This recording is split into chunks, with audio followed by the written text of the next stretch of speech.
Can you trust your activity tracker? Probably not, or at least not blindly. Yeah. First things first, what is your current step count? Great question. How many steps have I done today? 16,062 steps. 16,062 steps. You've had a very active day. Let's write that down. He's on an Apple Watch. I have a Garmin. Now keep in mind, today's been a rest day.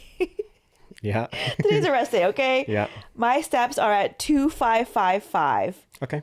Okay, so we're going to mark this as baseline data, and we'll come back at the end. Why are we interested in doing an episode on activity tracker? So this came from a flippant comment that I said in an earlier episode, which was, I was in a long car journey, and when I arrived at my destination, it told me that I had hit my step goal, apart from I clearly wasn't walking anywhere. Yes. And also, when I was driving, I think up a hill, it said I hit my stair climbing goal for the day. So and we're I made a joke yeah. that you were hitting too many curbs if it thought that you were climbing stairs. And then it reminded us that we'd both done posts in the past about activity tracker accuracy overall. And then, of course, since then, we've gotten some comments from people saying, actually, an episode would be very helpful. That is the important bit. People have asked us for this episode. So, bish, bash, bosh. All right. You asked for it. We're delivering. Here's your episode. Tell us your heart rate data anecdote. I actually have a couple of images I can put on the screen. Okay. If you're listening on Spotify, I think you can actually switch to the video, perhaps. But I have a couple of race heart rate or run heart rate line graphs. And as you can see from one image, my heart rate slowly climbs, as you would expect, and then plummets. And then apparently stays exactly the same for the remaining last mile, which seems unlikely. Also, usually if you're actually in race mode, it should stay climbing. That one I think was a regular run, but I actually do have a race. I have a half marathon line graph. And for some reason, my heart rate stays exactly at 170 beats per minute for approximately 10, maybe 11 miles. Right. Which is obviously not going to happen. Now, this is quite clearly a heart rate anomaly. Something has happened somewhere where it's stopped picking up the data and whatever. We all know that that is not true. And even though this is a kind of silly example, because maybe it was just too sweaty, maybe it wasn't making contact with my wrist, whatever it was, this is actually indicative of where errors can come in, because heart rate is also used to then calculate other things that smartwatches do. So if heart rate isn't always accurate, then it also means that other things aren't always accurate as well. So we have our baseline step counts for this episode in the beginning. What I'm also going to do is, if you're on video, you'll see me intermittently throughout the episode swinging my left arm, which is where my Garmin is attached to. You need like a protein shaker or something. So if you see me doing that, there is a purpose, but you can go ahead and ignore. And what we're going to do is revisit the step count on my Garmin at the end of the episode. Clearly, I'm staying put. I've actually logged 0 extra steps. I will have logged 0 extra steps. We'll see what it actually tells me. My step count has updated too by the end. Yeah. Okay, so let's go over the popularity of activity trackers. Yeah, so even though this was requested by, I don't know how many people, some people, it was requested by some people, it is also very important because fitness activity trackers have been described as the biggest fitness trend for 2026 by the American College of Sports Medicine. So this is a very, very popular topic. It makes sense that we're going to talk about a popular fitness topic. It has also been estimated, there are different estimates because it's very hard to know for sure how many people own a fitness tracker. You can kind of survey a couple of thousand people and then like try and predict the whole nation, but that's, you know, difficult. So a couple of different estimates. One is that 39% of American adults own a wearable activity tracker. And the arm thing's really going to... No, I like it. I was just wondering what's happening. It looks like you had like an itch or something. This is enough. The market is projected to reach a couple of different estimates, but 186 billion by 2030. And another estimate was 352 billion by 2033. So a lot of money being spent on activity trackers. Yes. Which makes sense. We both have activity trackers of ourselves. They cost probably most of them, the nice ones, cost several $100s each. Yeah, I would imagine like the low end, you're probably looking what I would guess closer to $100 for the low end. Like a lot of the fitness trackers started very, very basic, where people were using them for step count. Yeah. And then it was like step count and calorie burn and sometimes speed and distance or They've whatever. gotten And they've gotten increasingly more and more advanced. sophisticated. Sophisticated. Yeah. My reason for, because I actually did have an Apple Watch, I switched to Garmin. I felt like it was giving me more data and better data for my running, which is the reason for my switch. But we'll be looking into those brands in a little bit. I haven't done that because in my head, I still don't take running seriously enough to switch to a dedicated fitness watch, even though you have told me that yours is amazing. Yeah. I can't do it. Also, I like the walkie-talkie function. Walkie-talkie function is nice, and the Find My iPhone function I definitely miss from the Apple Watch. Yes. Too. All right.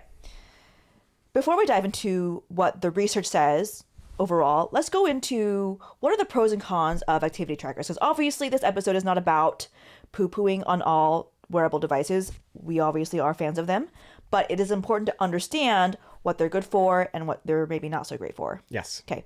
I will start with the pros. So obviously they are generally unobtrusive.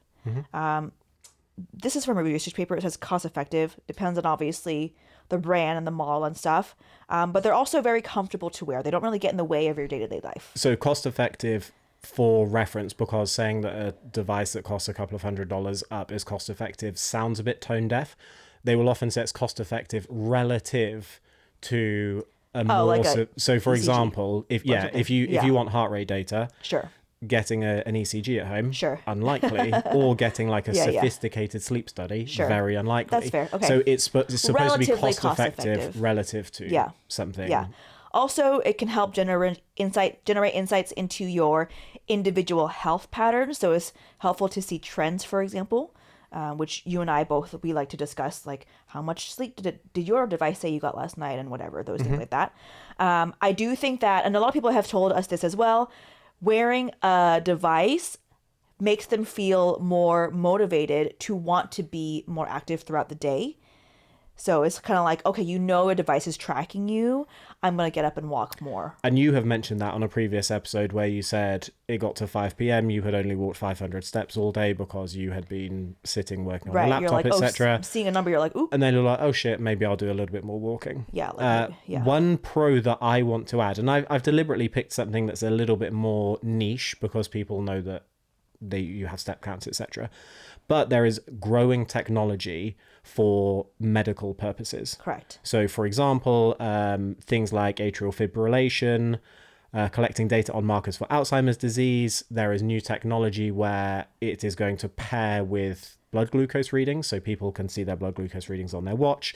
There is also things like really nice. detecting falls. Yep. So, for example, if you put a watch on your grandmother or granddad and it can detect a fall, it could then alert someone. So there is an increased level of sophisticated technology that is going to make these better and better and better. And if you go back 10 years, a lot of these functions just didn't exist. Right. So I think it's actually really exciting to see where they're going. Yeah. And I do think that the increased data that we have capture is going to become increasingly helpful. Of course, as long as the data is actually accurate. That is a big thing because obviously if the data are not, data being plural, if the data are not accurate, then how much you can actually conclude from it is redundant. Sure. And that is one of the big issues. And part of the reason that I mentioned my heart rate at the beginning is because heart rate is used as a basis for other measurements. Right. And if you can't rely on heart rate data, then can you rely on VO2 max, which comes from heart rate data, amongst other things, for example. Right.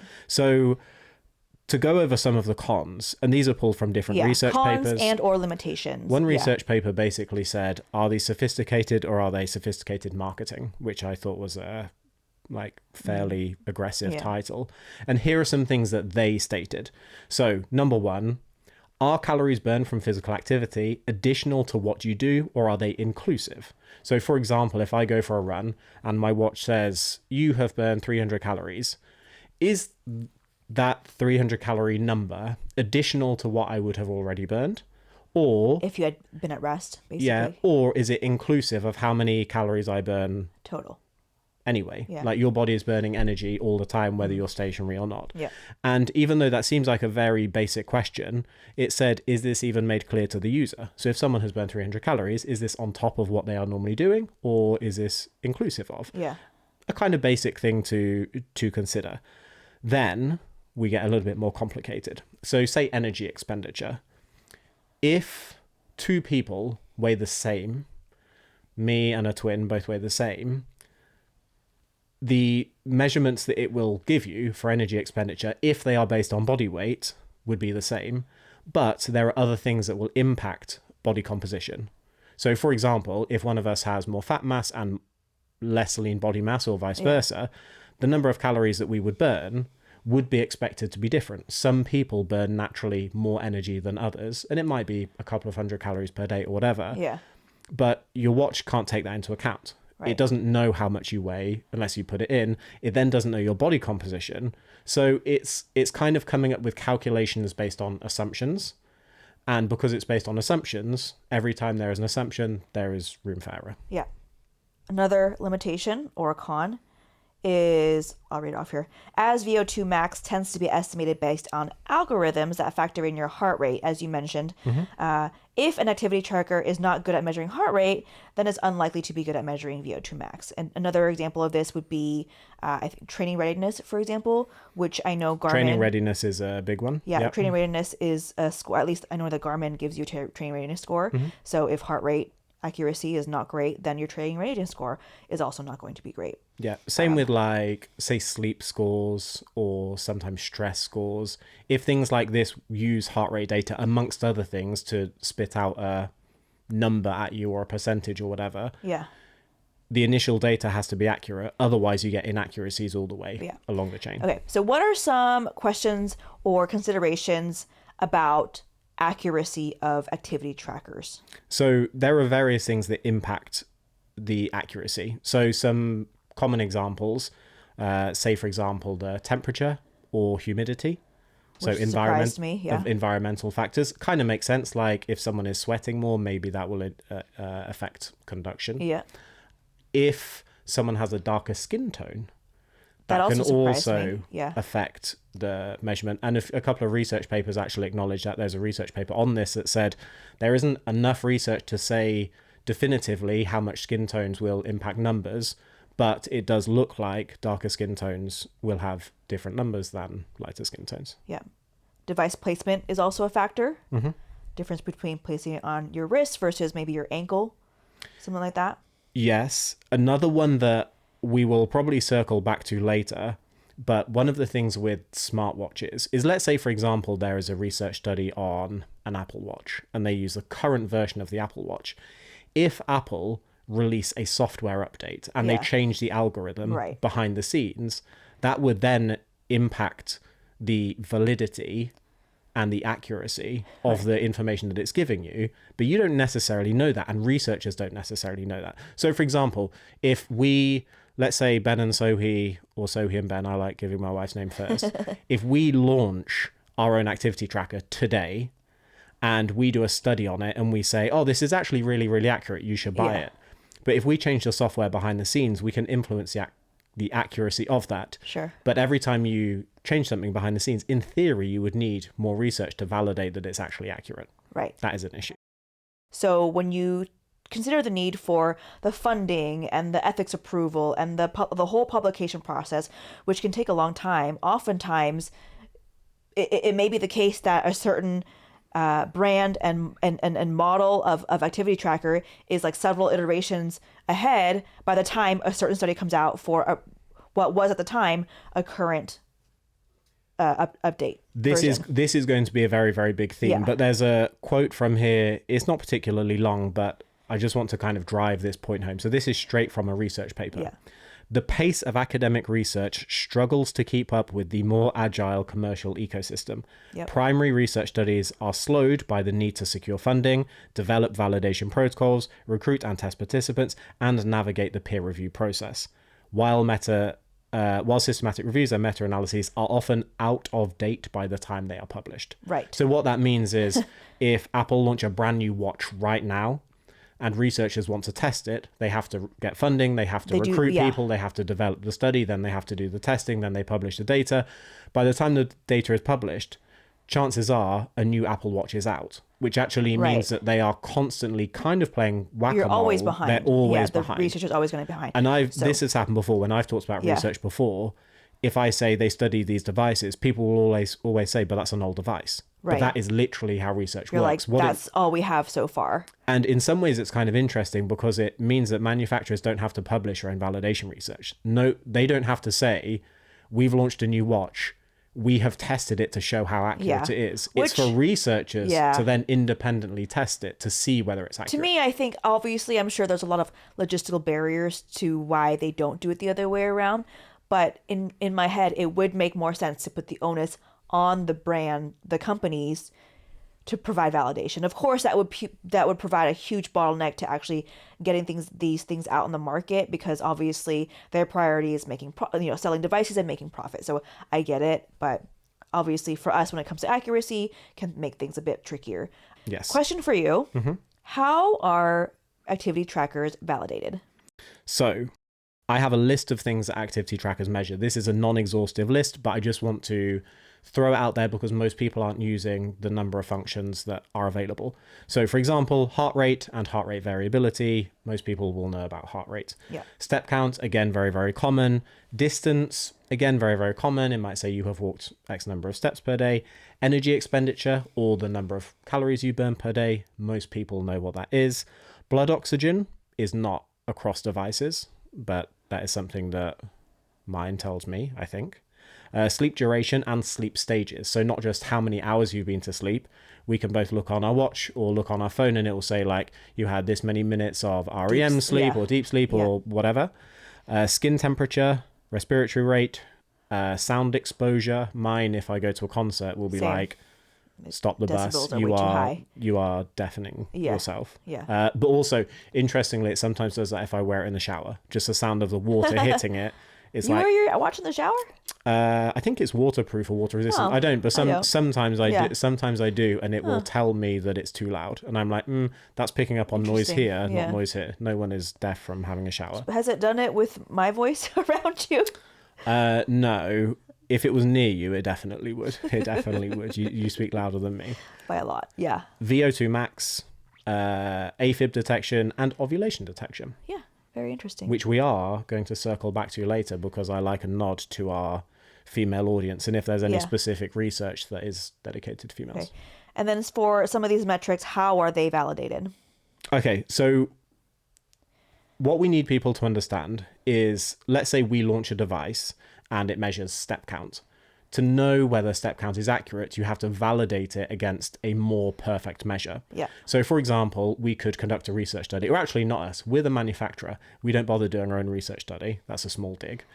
Someone else has to study our device, and they might recruit 100 participants, or more likely 30 participants, and you say, you're going to walk for 5 minutes wearing this device, and then while you're doing it, we're filming you, and we will watch the footage back. So you might have a couple of researchers that watch the footage independently, and they will say, she has walked this many steps. Yeah. The watch said she walked this many steps. Yeah. There is an error of 5% between those two. So basically you're validating it against a more accurate test. Yep. So for example, step count and also wheelchair push, you would film it, watch it back, validate it against that. Yeah. Heart rate you would compare to something like ECG.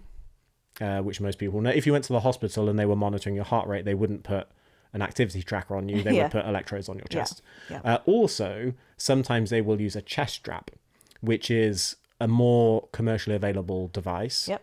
People can buy relatively cheap because those are known to be more accurate, generally speaking, than wrist trackers, which is why you will often see some athletes wearing a wristwatch and a chest strap. So they would validate your heart rate from the watch against an ECG device or a chest strap. Energy expenditure, we won't go into this too much because this is probably too nerdy for most of our audience, but they would compare your calories burned to direct or indirect calorimetry or doubly labeled water, which is like the gold standard. If you want to measure people's calorie burn in research studies, you would use one of those methods. You would never, ever just use an activity tracker. Sleep, you would compare to polysomnography. So like if you went and did a sleep study, they would have sophisticated technology. And then blood oxygen, you would use pulse oximetry. Again, if you went to a hospital, you would have a different device. So you would measure it against a more gold standard and then compare the differences between the two. Cool. Now, with that covered, let's move on to the next section, which is what does the research say on device accuracy across some of the biggest brands?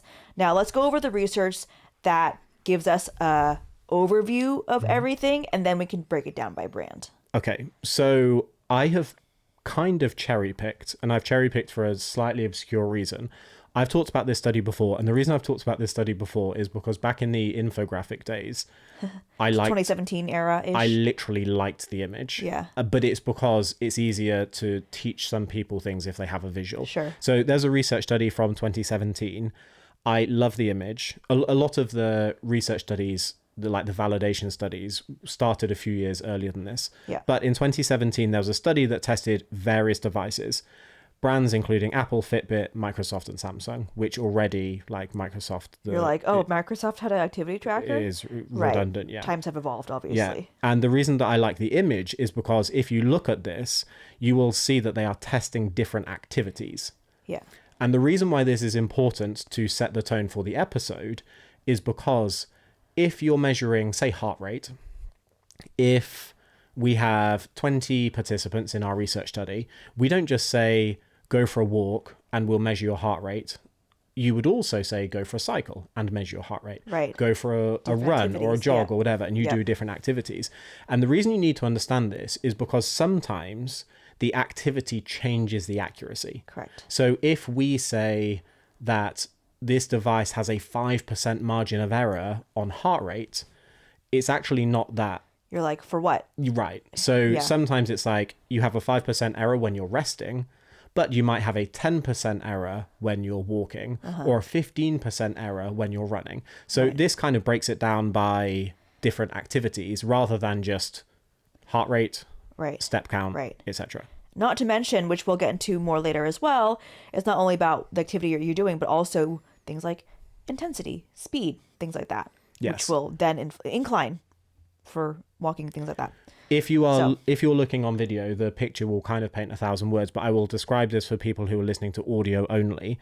So the heart rate tended to be much, much more accurate than energy expenditure. So generally speaking, heart rate data from wrist devices is a lot more accurate than how many calories you've burned. So heart rate error rates range from 1.8% cycling, which is very, very low, to 5.5% walking. 6 of the 7 devices had a median error rate at or below 5% for cycling, which is 5% is like a tight margin of error. Very tight margin of error. Someone's like 60 beats per minute. That's like the difference between 57 and 63, like very, very tight. Energy expenditure, on the other hand, this is where things get messy. It said that no device achieved an error in energy expenditure below 20%. And if normally they would say, for example, let's say a 10% margin of error is acceptable. If nothing is under 10%, that's literally like saying we cannot trust any of these devices. Just full stop. So for heart rate, things tended to be pretty good. But for energy expenditure, things were an absolute shit show. Yeah. So again, now keep in mind, this study is from 2017, right? Which is almost 10 years ago now, which hopefully that means, and we'll find out soon, that the accuracy has gotten better since then. Yes, we'll move on to other data. Now, a couple of things that I just thought were interesting to help kind of reiterate to the audience. One, device error rate increased for males, which I don't know if that's a running theme. Like, that surprised me when I read it. I didn't know that would be a thing. People with higher body mass and darker skin tone, which is something that we had mentioned earlier. And then a quote, just because I think it's a very damning quote, even though I've said it already. And I quote, "None of the devices provided estimates of energy expenditure that were within an acceptable range in any setting." You can't trust them. Full stop was the conclusion. Yeah. Okay. Let's talk about this really cool umbrella review that came out in 2024. Yes. Which is a live study. Now, I had never even heard of the term live study until we were prepping for this episode. It's pretty cool. I'm excited by this. Yeah. So obviously you've got to this point in the episode, you understand the limitations with research, you understand that by the time devices are studied, chances are those devices are already old. Right. If we study a device now, the device might not even be sold by the time the research study is published. Correct, yeah. And I read a research paper where, I can't remember the date, so I'll kind of make it up, but if it was published in 2021, they bought devices that were available in 2019 because they bought devices, then they conducted the study, then they did the number crunching, all the publishing, all the peer review, blah, blah, blah, blah, blah. So by the time it was published, it's literally out of date. Yeah. So the thing that I liked about this is I found an umbrella review, and I actually emailed the lead researcher. I might be able to update this later if I ever speak to the lead researcher. So think of it like this. You get 50 participants to do one study to test 5 devices. Then above that, you have like a systematic review or a meta-analysis, which is when you look at, say, 10 or 15 studies or whatever the number is. Yeah. You put them together and you do an analysis of multiple different studies, and then you publish like a systematic review. Yeah. So systematic reviews tend to be more trustworthy because you look at multiple studies at once. Then above that, you have an umbrella review, and an umbrella review will look at all of those systematic studies. And this umbrella review was described as a live review, meaning that due to the nature of how quickly these research studies are outdated, they will essentially update this every 6 months. So they will say, if there is new research, it will be updated. If there's new research, it will be updated. So even though this is from 2024, the fact that it is updated periodically means that this is likely to be the best research study that we can rely on, which is part of the reason I emailed the lead researcher, because I think it'd be cool to get some inner workings of how it went. What are some of the important findings from this umbrella review? Okay, let's do these like alternate. Okay. So just to give you an idea of the size, they looked at 24 systematic reviews that totaled 430,000 participants. Yeah, that's massive. This isn't just we looked at 15 people who are walking on a treadmill. This is as big as you're going to get. Yeah. And what we are going to do after this is we're going to talk about devices and brands one by one, the most popular ones, because chances are if you're watching this, you're thinking, what about I wear an device? Apple Watch, I wear a Garmin, Yeah. I wear whatever. I want to know how that fared. Yeah. To begin with, we're just going to give you an overall summary from this umbrella review. So 430,000 participants, they had 310 devices. I'm not going to list all the brands, but it included like Apple, Coros, Fitbit, Garmin, Google, Huawei, Jawbone, Samsung, blah, blah, blah, blah, blah. Yeah. And then of the devices that they looked at, they found that only 11% of the 310 consumer wearables have been validated for at least one biometric outcome. Basically meaning that the majority of biometrics that your smartwatch is telling you about have not been validated. Like the vast majority have not been validated in independent research. Yeah. And even when a device has been validated, it's often not for all of the functions that it's telling you. So you might say, people watching this, if you're watching or listening, you're smart because you're listening to us and you care about research. Other people who are less informed will say, I think mine is accurate. That's not how that works. If someone says that, they're already wrong, because nothing is accurate across the board. And if it was, you would need to validate it. Yeah. And that just doesn't exist. Yeah. Do you want to read the next one? Let's go into individual biometrics and things that they measure. So one of the quotes was, consumer wearables appear moderately proficient in capturing various health outcomes such as heart rate variability, aerobic capacity, and others. So generally speaking, moderately proficient. But if we break this down by individual biometrics, now bear in mind that this is looking at all of the research devices and pooling them together. So something might be really, really inaccurate, but if something is inaccurate in the other direction, technically they're kind of averaging out. So this is, you get the picture. Okay. So heart rate, the mean absolute percentage error was around 3%, which is similar to what we said earlier, under 5%, very, very, Sounds very pretty small. good. Yeah. Very small.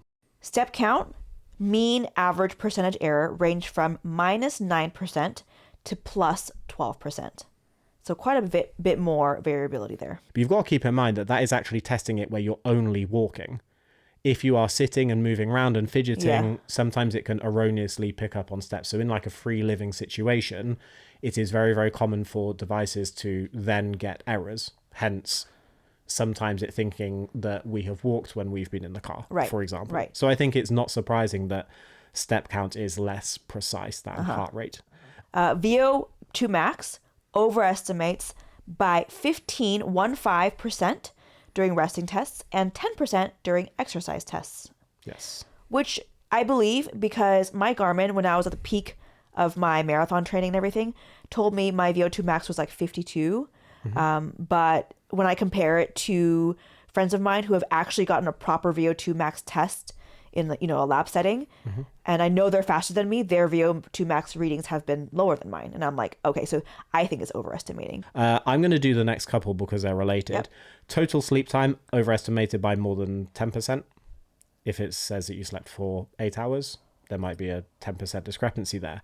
However, markers of sleep, like sleep onset latency and wakefulness after sleep, that is where much, much bigger inconsistencies were. And errors range from 12% to 180%. Yeah. 180. Yeah. So what you need to know there is a device might say you have slept for 8 hours, and it might have a, say, 10% margin of error if you want. Yeah. However, devices tend to be worse at differentiating between sleep stages rather than just total duration. Yeah. Also, anecdotally, I want to add on that I fully believe this because especially with my sleep quality as bad as it is lately, being in the third trimester of my pregnancy, I almost every night I have at least an hour when I'm awake during the night. It does not, oftentimes, when I wake up, let's say like 5 a.m., and I happen to fall back asleep at like 6 a.m., it will not capture the sleep from 6 a.m. onwards. I have also noticed this myself, where if I have woken up and I've gone for a pee, and if I have then lay back in bed and I can't get to sleep for ages, when I look at my sleep in the morning, it will often think that I've gone to sleep. So it's if you lie very, very still and you're resting, sometimes it will accidentally assume that you're asleep when you're not. Right. And that's when it can be slightly harder to differentiate like mid-stage rather than when did you fall asleep, when did you wake up. When you wake up is fairly self-explanatory on a watch because you start moving. But if you wake up and you stay perfectly still and you're like half dozing, watches are more likely to be inaccurate. Also, when I nap, it doesn't always capture that unless I manually prompt track my nap. But the other problem with that too is it's not like I'm napping now and I'm instantly asleep either. It can still take me 15-30 minutes to fall asleep. So, if you were staying perfectly still watching a film or staying perfectly still lying in bed, like which one you're napping in one case and not the other, but harder for watches to pick up. Yeah. And then the last metric was energy expenditure, which was underestimated by around 3%, with error ranges from between negative 21% to plus 15%. Now, the reason that we've included ranges, and this is very, very important, is because as an average, if they were underestimated by 3%, again, like I explained earlier, if something overestimated but something else underestimated, you look at the two and the average actually looks fairly accurate. So it isn't necessarily about whether something is accurate as an average. You want to look at the worst data in both directions. Yeah. So that was, I feel like, a pretty good overview of everything. I think now would be best to go on to individual brands. Yes. So this was an umbrella review from 2024. What we're going to do is give you some example review papers that were dedicated towards certain brands and give you just like a quick summary. Now, keep in mind that a lot of these will need to be updated. You will find other research papers that have different percentages because that's how research papers work. You test them under different conditions, blah, blah, blah, blah, blah. Don't take these as gospel. We will put the images on the screen, but let's do some of the most popular brands. So people who are listening are like, that is what I can take That's home. what I'm wearing now. Okay. Yes. We're going to start with the Oura Ring. Yes. Okay. I put this in on purpose because ring technology is new or newer than wrist technology. I personally find ring technology quite interesting because in some ways it's even less invasive. If someone wants to wear a different watch, they can wear a ring, which is very, very stealthy. Right. So this one was really cool. As an ovulation tracker, for those of you menstruating, it actually detected 96% 0.4% of ovulation with an average error of 1.26 days, okay, which is pretty spot on if you ask me, lower than the calendar method of 3.44 days. So, you can say it's more than twice as accurate. That's pretty cool. Yeah. We will look at sleep next. So one meta-analysis, I'll do the first one, you can do the second one. One meta-analysis actually said that sleep was accurate. It said there were no big inconsistencies compared to gold standard testing. That is comparable to medical grade sleep studies, including polysomnography and actigraphy. No significant differences in total sleep time, sleep efficiency, wake after sleep onset, sleep, blah, blah, blah, blah, blah, blah, blah. Good for sleep was the conclusion of one review. However, over to you. However, there was another meta-analysis of looking at different Oura Ring devices, and they said that sleep-wake distinction was 85% accurate, and then distinction between the different sleep stages was worse. And then across all the sleep stages, the Oura was 53% accurate, which is not a very high number. Yeah. The quote that I think is important, which is one of the things that we've explained already, which is critically, while some devices may demonstrate reasonable agreement with polysomnography on average, this agreement masks substantial individual level inaccuracies, prohibiting their use in clinical sleep medicine. So even if a device looks accurate when you pull all of the research studies together, if you still get anomalies within that, it means that you still can't test it. Right. So for example, my heart rate data from the race that I showed earlier, the heart rate data for me could be accurate most of the time, but if there are times where it completely fucks up, that is a problem. You're like, we can't use that. Yeah. And then there was still a different paper where, and this is not looking at sleep specifically, but they're looking at step count, which they significantly overestimated with the Oura Rings.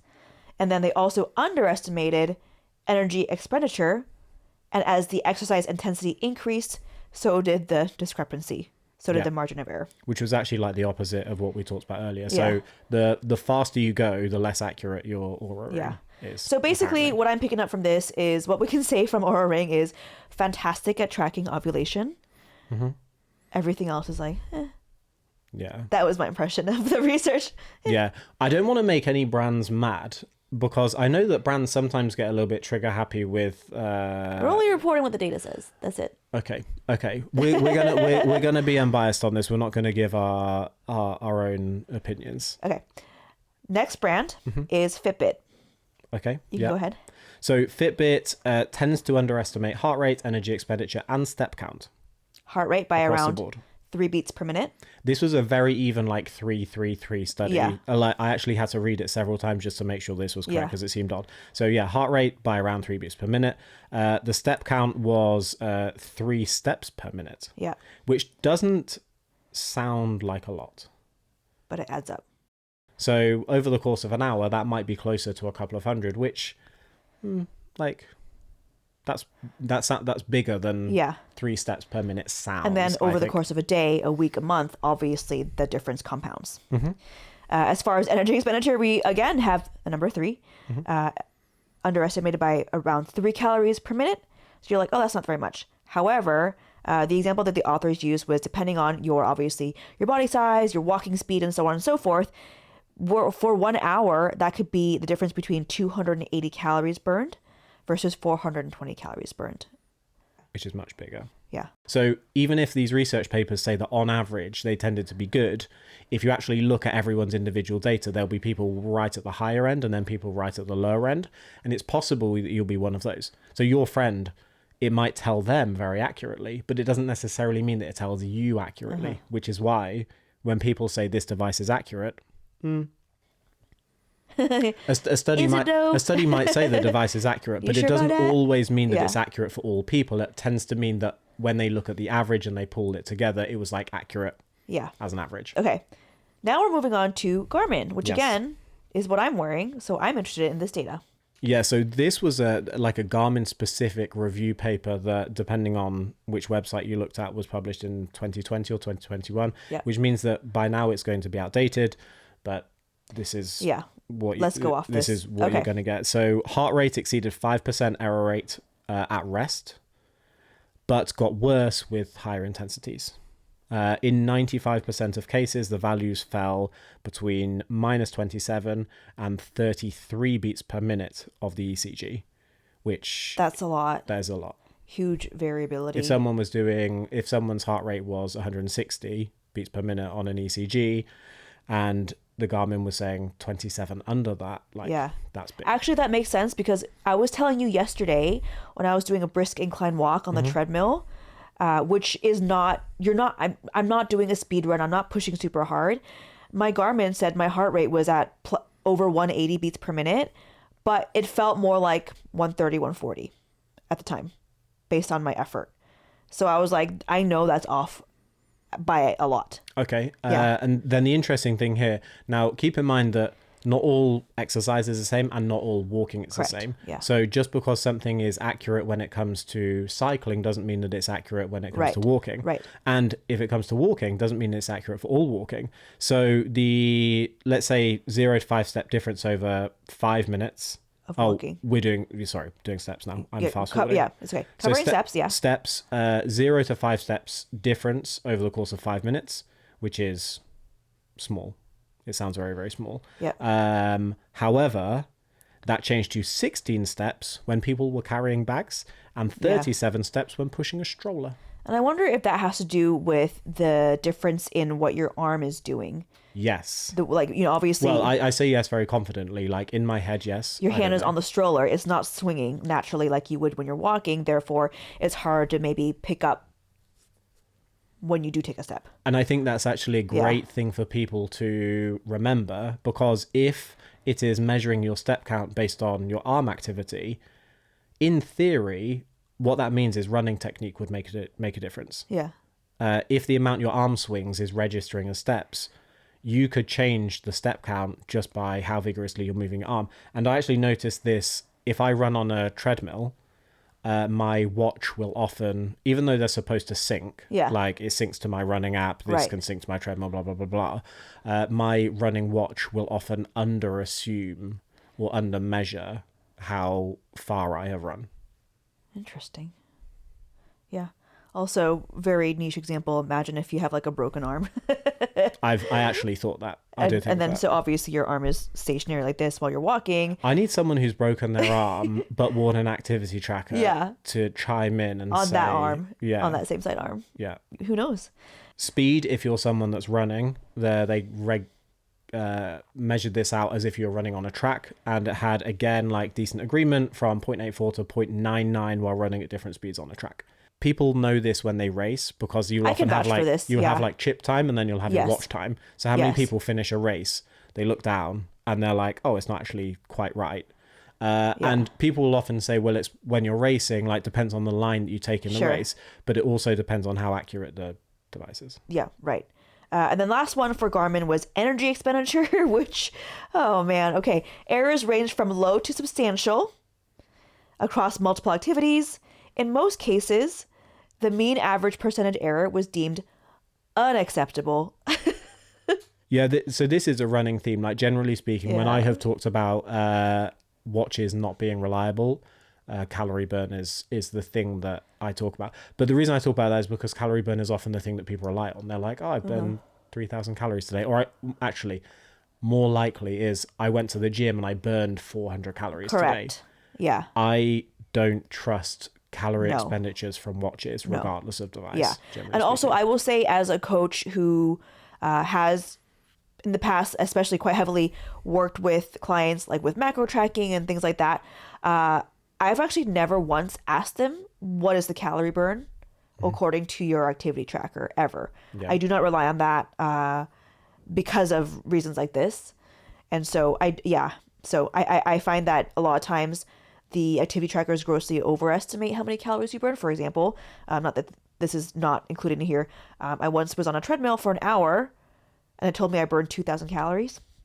That would be one hell of a pace. Oh, yeah. And I was, going at like a decent jog, but it was not, and it was probably close to, especially given my small stature, probably close to like 400 calories for the hour. Yeah. If that. Yeah.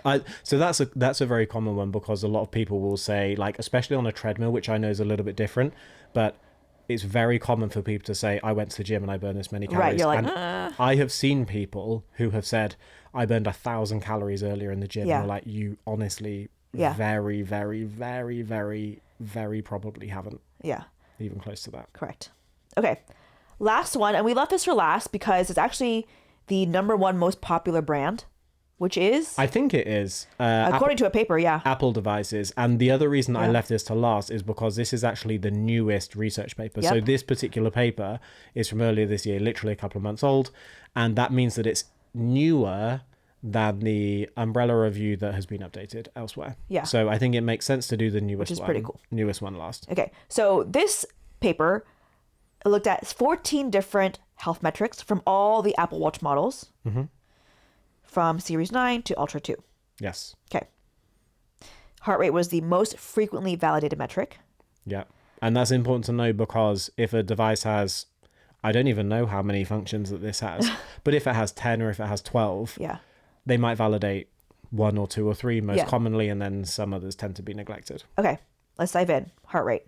Heart rate. So mean difference in resting heart rate was, again, very similar to what we had earlier. Minus 2.5-ish up to 3.6-ish. So generally speaking, like 3 beats per minute in either direction, pretty good. Yeah. Very good. Well, I say pretty good. It's very good. Very good. Yeah. Okay, next one was step count. Overall was moderately accurate. They found no differences in accuracy necessarily based on walking or running speed. In the heart rate, before we move on to step count, one of the things that I thought was interesting is during exercise, the percentage error was lower than 10%, but it tended to rise as exercise intensity increased. Which is kind of what you find with your running. Which is what I said earlier, but it was the opposite of a different one. So even if it's accurate at lower intensities, it doesn't necessarily mean it's accurate as higher intensities. Yeah. And we will have put some like images on the screen over the course of this video. Next up is sleep.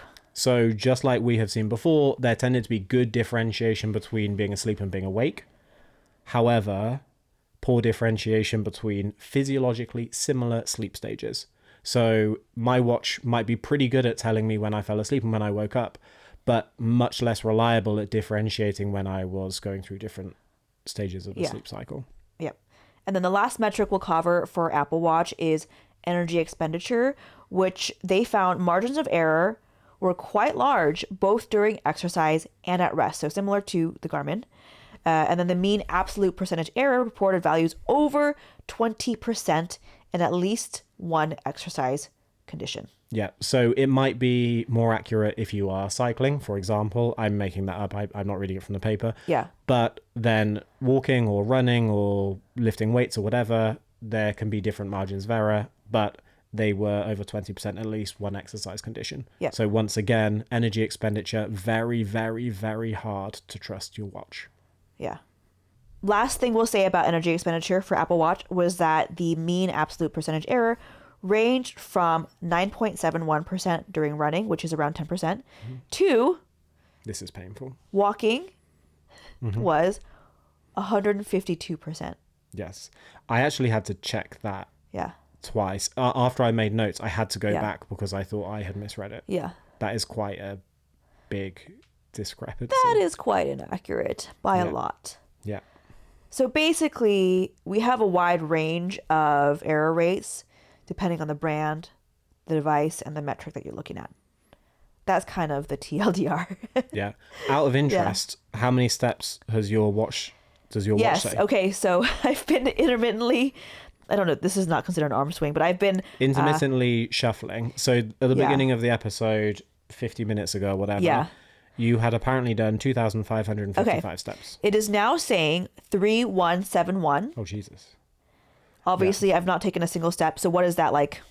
You're 600? You're looking, I've taken, apparently, according to my Garmin, I've taken 600 steps while we've been recording this episode. And it, like, obviously that's a slightly dumb test because she's intentionally moving her arm. But the whole point is, if it's sensing your steps based on your arm movement, then it shows how there is room for error based on other factors. Well, actually, someone on social media also messaged me that they were at their park with their child and they were pushing their child on a swing. And while they were standing stationary for like 30 minutes or whatever, it then said, oh, you've hit your step count goal while they've been standing, Yeah. So let's see mine. How many steps have I taken? 16,285 steps. So even though I haven't been shuffling, I have intentionally not been shuffling. Yeah. I've been sitting as stationary as you would expect me to sit for a whole episode. I have actually apparently walked 223 steps. which is really funny because all you've been doing is gesticulating here and there throughout this episode. Yeah. And not even that wildly, I would say. Nope. But it's still tracking. So this that is an as example how if you do like a walking study where you walk on a treadmill for 5 minutes and you are measuring it against someone literally counting it step by step, any margin for error is when you are doing your designated activity. But when people are wearing a watch all day, it isn't just your designated activity. It's like a free living situation, meaning every time you are shaking your protein shaker, every time you're washing your hair, every time you're scratching your back, every time you're gesticulating or whatever. Oh, you're walking. Yeah. And the interesting thing, like in theory, if it knows where you are, which is what you would expect, or some device will know where you are, it should know that you are not moving. Right. Or like devices with GPS, you hopefully would say, oh, you actually haven't moved. Right. Maybe it just thinks you're walking on the spot. And then going back to the data about like strollers, if you're pushing a stroller, you can see how not having that arm swing would then make it even more inaccurate because they're like, oh, I guess you're not moving. Yeah. So I think now we should round it up. So there were obviously a lot of like statistics and percentages, a lot of numbers. Yeah. There will be bookmarks or chapters in the video version to make it easier for people that want to find your device. So let's do some like Cliff Note summaries. Okay. I want to say first and foremost, please keep in mind, especially if you're a fan of the brand or you work for a brand and you're angry at us, understand that when we have talked about research papers, they are probably outdated, meaning that, for example, like if we're talking about Garmin's and Fitbits, etc., these are research papers from 2-3 years ago, meaning we are talking about devices that aren't even being sold now. But that is one of the issues with activity tracker recommendations. And we hope and trust that your accuracy has improved over time. Of course. Yeah. So don't get mad at us. And again, we're still fans. We wear our devices every day still. Yeah. So, okay. Practical takeaways. Here's what I'll say. Activity trackers can still absolutely be beneficial. Even though we both know there's a margin of error for basically every single metric, we find it still helpful to be like, oh, according to my Garmin, I've only taken roughly 2,000 steps and it's 5 p.m. And then it might then encourage me to go out and, go for a 30-minute walk. When I would maybe otherwise not even have that on my radar. Yeah, so I think, in my opinion, even though we have painted sometimes occasionally like quite a bleak view of the accuracy and like accuracy, but also something can be accurate once, it doesn't mean that it's always as accurate. So people make a mistake of thinking, oh, if it underestimates my energy expenditure or overestimates it, I will just add a couple of hundred on. But that implies that it will be the same every single day. Right. And that is not the same. Like reliability is different. Yeah. So something can be inaccurate, but then inaccurate in a different direction the next time. However, things do not have to be precise to still be useful. Yes. So if something tells you that you didn't sleep much last night, it doesn't necessarily matter if it's calculated the minutes perfectly, if it still means that you take note of your sleep time and then you make an effort to improve it. Right. So even last week, it told me that I hadn't slept as much as I normally do. And realistically, like I probably knew it, but my watch telling me that is like, you should try and go to bed earlier. And I started trying to go to bed earlier. Yeah. Meaning that your device is giving you feedback, which can then increase your adoption of health promoting behaviors, which is ultimately kind of the whole point of activity trackers anyway. Yeah. At the same time, you don't want to over rely on the activity tracker readings. For example, there have been many times, for those of you with the Garmin, it'll tell you your body readiness score. I forget the right term. Yeah, readiness score a few minutes into your logged workout, especially for a run, and it might be like -4 relative to your baseline. You're at a -4. Your condition is not good today. But if you're feeling great otherwise, don't take that as a sign that you need to necessarily scale back your effort for the day. Or sometimes, and I think even the Garmin Instagram page, they have running jokes about this, where you wake up, you feel fantastic, you're like, I'm gonna have a great day, I'm gonna crush my workout, blah blah blah blah, and it says your training readiness score is low. Or your workout was like unproductive. Your workout was unproductive, right? Even though you thought it was stellar. Yeah. What we're saying is do not over rely on those readings, especially if the way that you are actually feeling is different. That actually brings me, have you finished your point? Because there's something I want to say on that. My last thing was that you probably know your body better about how you're feeling subjectively than a device is telling you. So don't be afraid to ignore what it's telling you. Like if you say your workout's unproductive or you're not ready or this and that, your sleep was terrible, even though you actually think you slept great, you probably are going to be the better judge of how you actually feel. Yeah. So I remember you actually telling me once, it told me that my training readiness was really low, but I still had a great workout. Yes. And some people will say, I was going to work out, but my training readiness is low, so I'm going to have a day off. Yeah. Which, don't get me wrong, like, listen to your body. If you need a day off, take a day off. Absolutely. But sometimes a watch will tell you that you should have a day off and you can still have a great workout, or you can still do something. And the point I want to make on that, which is discussed, I've mentioned earlier in the episode to a degree, is when devices are calculating things like training readiness scores or whatever score that your watch is throwing out at you that's not a very well-known thing, like heart rate, everyone knows what it is. VO2 max, everyone knows what it is. But if a device is calculating its own training readiness, or however they want to phrase it, what they are using is an algorithm or an equation that a lot of the time they are not telling you how it's calculated. Right. So for example, we launch a device, the Ben and Sohi activity tracker XXL Amazing 5000. Yeah. If we had how amazing are you feeling today, we would calculate it on, for example, your sleep score, maybe like your heart rate, how much you've moved, etc. But we are essentially making it up. We are saying sleep, that can contribute 60%. Sure, your heart rate, that can contribute 30%. We're using an algorithm to say, we think you are very ready to exercise today. Yeah. And all of those things are calculated by the brands and kind of made up, like it's often proprietary technology. So don't fully trust it. It will often tell you a number which might not necessarily reflect how you're feeling in practice. And if you rely on it too much, sometimes you might skip workouts that you don't need to skip. Right. For example. Right. So basically, don't ignore your actual body's cues and how you actually feel. Yeah. But generally speaking, I really like activity trackers.